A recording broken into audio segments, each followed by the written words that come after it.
For centuries, people believed monsters walked among them. Not creatures hiding in stories or movies, but real monsters.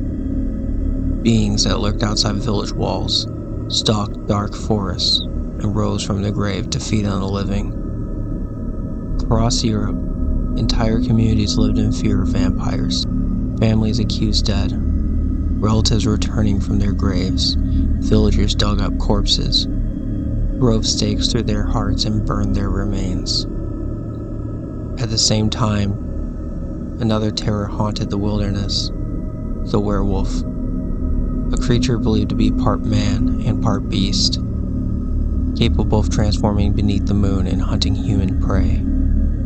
Today, these legends are the foundation of countless horror stories. But what if I told you that the fear was real? That governments investigated vampire sightings, that courts held trials for suspected werewolves, and that ordinary people truly believed these monsters existed. Tonight, we explore the dark history between two of humanity's most enduring nightmares, the vampire and the werewolf. Most people associate vampires with capes, castles, and the famous character Dracula. But vampire legends existed long before the novel was ever written. The fear of the dead returning to life is nearly as old as civilization itself. Ancient cultures across the world told stories of spirits and corpses that returned from the grave. In ancient Greece, tales spoke of restless dead known as Rhikolikas. These beings were believed to leave their graves at night and torment the living. In parts of Eastern Europe, similar stories emerged. Villagers feared that certain individuals could become vampires after death. People who lived sinful lives, those who practiced witchcraft, or even those who died under unusual circumstances. To modern eyes, these beliefs may seem strange, but death was a mystery. Disease spread rapidly. Medical knowledge was limited, and strange events demanded explanations. When several members of a family died within a short period of time, survivors searched for answers. Sometimes they found them in the graveyard. One of the earliest documented vampire stories comes from a small village in Croatia. The story was centered around one man. According to local accounts, Grando died in the 1600s. That should have been the end of the story. Instead, villagers claimed it was only the beginning. Reports spread that Grando was returning from the grave. People claimed they saw him walking through the village after dark. Some said he knocked on doors in the middle of the night. Others reported seeing his shadow moving through the streets. According to the legend, whenever Grando visited a home, someone in that household would die. Fear gripped the village. Residents became convinced that the dead man was stalking them. Eventually, local leaders decided something had to be done. A group of villagers traveled to Grando's grave. When they opened it, they claimed to find something horrifying. His body had not decayed as expected. His face appeared swollen. His skin looked unusually preserved.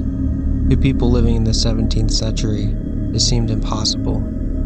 To them, it was proof that Grando was a vampire. The villagers reportedly drove stakes through the corpse and carried out the rituals intended to prevent his return. Today, science offers a different explanation. Bodies often decompose in unexpected ways. Natural processes can cause swelling, changes in skin appearance, and even the illusion of fresh blood. But at the time, none of this was understood, and fear filled the gaps in knowledge. By the early 1700s, vampire hysteria had spread across parts of Europe. Stories appeared throughout villages in present-day Serbia, Hungary, and surrounding regions. People reported seeing dead relatives returning from the graves. Livestock died unexpectedly. Families suffered illness after illness. And once again, Many believe vampires were responsible. One of the most famous cases involved was a man named Petar Blakovich. After his death, several villagers claimed he had visited them during the night.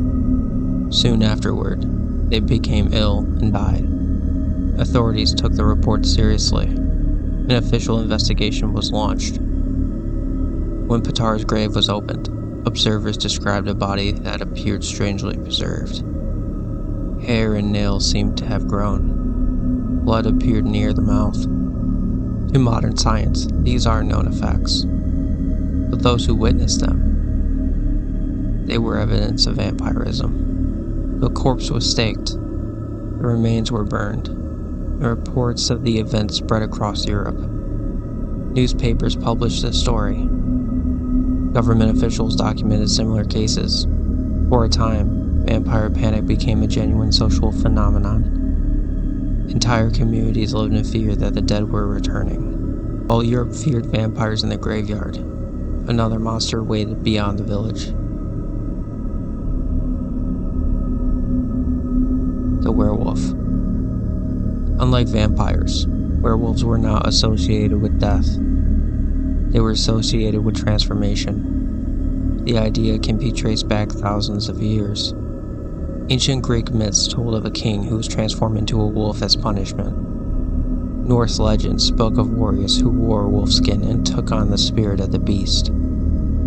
As centuries passed, these stories evolved. In medieval Europe, wolves were everywhere. They hunted livestock. They occasionally attacked people. And they became the symbols of danger, lurking beyond civilization. Over time, stories emerged about humans who could transform into wolves.